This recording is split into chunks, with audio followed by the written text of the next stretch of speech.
Drowning is the leading cause of death in children ages 1 through 4 in the nation. Now, coming up on Polk Place, we will give you the tips you need to keep children safe, not only during the summer, but all year round. Make sure you stick around.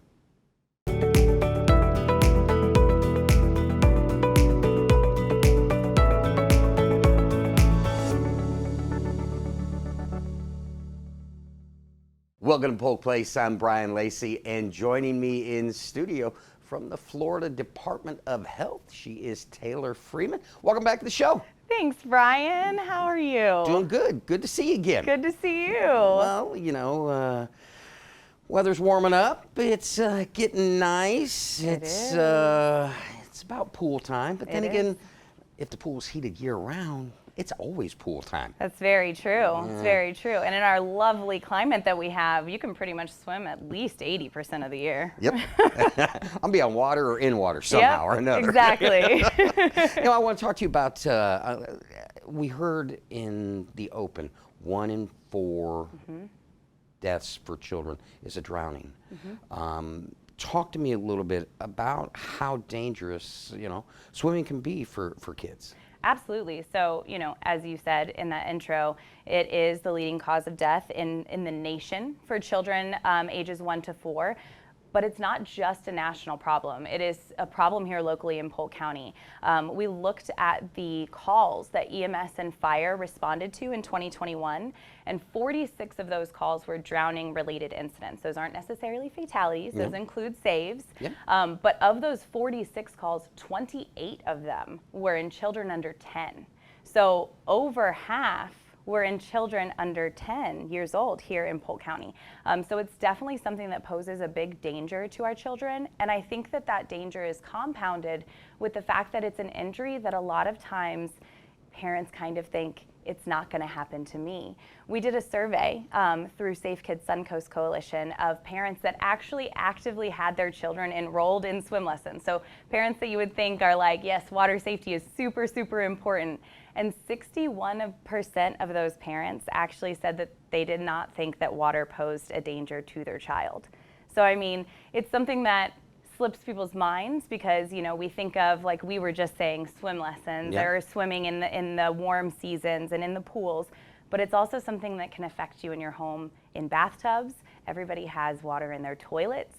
If you have a laundry room, there's water there. So it's definitely something that we want to keep in the forefront of our minds as a very real danger that could affect our children. Now, what are some of the things our viewers should keep in mind when they consider water safety?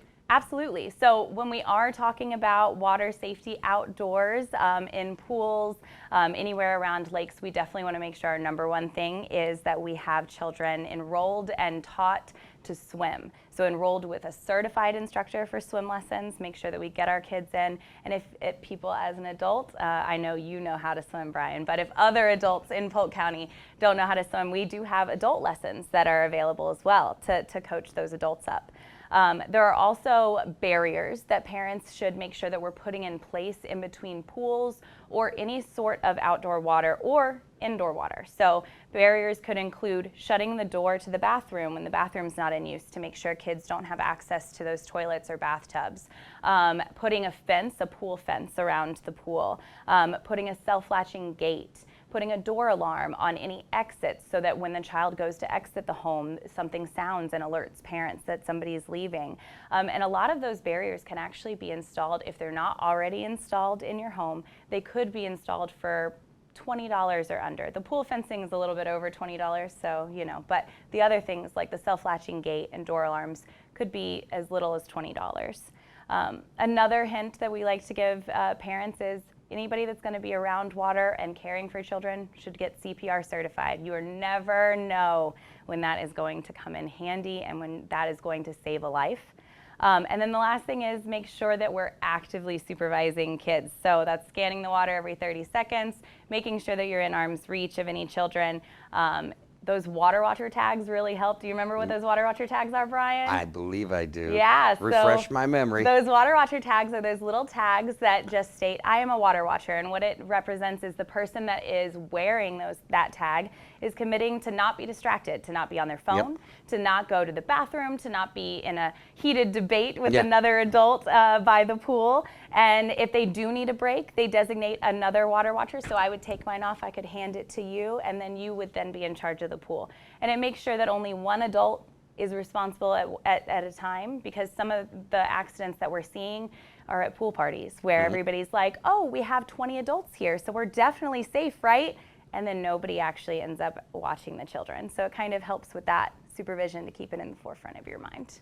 As a sidebar to your suggestion, my dancing skills and my swimming skills are both subject to some debate. Opinion. I love it. I love it. Now, I want to talk to you a little bit about what can be done to reduce the risk of drowning for children. Absolutely. So we want to just make sure that we are connecting to those resources for parents.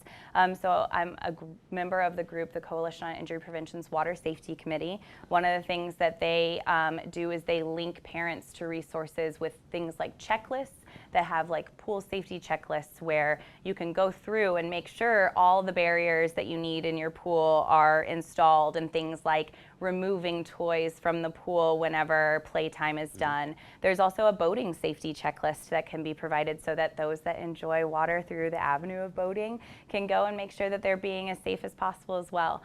We also do community trainings and education. We have some quarterly stuff that we offer through the Department of Children and Families where we just kind of highlight all of those water safety tips in more detail. And then we also try to make sure that every year we are working with both private instructors, but mainly our city pools through the Parks and Rec Department, and partnering with them to update that swim lessons list and make sure that all of that information is current so that parents can have a one-stop shop to get their kids linked in.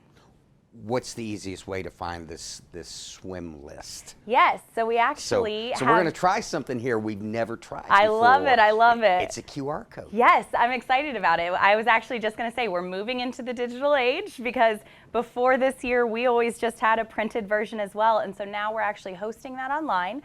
So you can go to the QR code that is on the screen, or if you can't get that QR code to work, you can always go online to Polk.FloridaHealth.gov and then check under that events tab. We have it highlighted for the whole summer.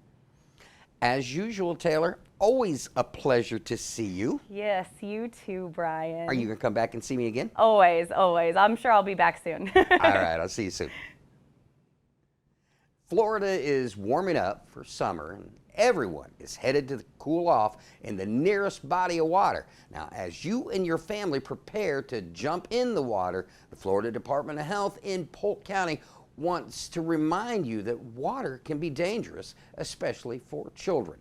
Consider enrolling your child in a swimming lesson if they don't already know how to swim, and always have a designated water watcher when kids are in the water. Now, you can learn more about water safety and where you can sign up for swim lessons at Polk.FloridaHealth.gov.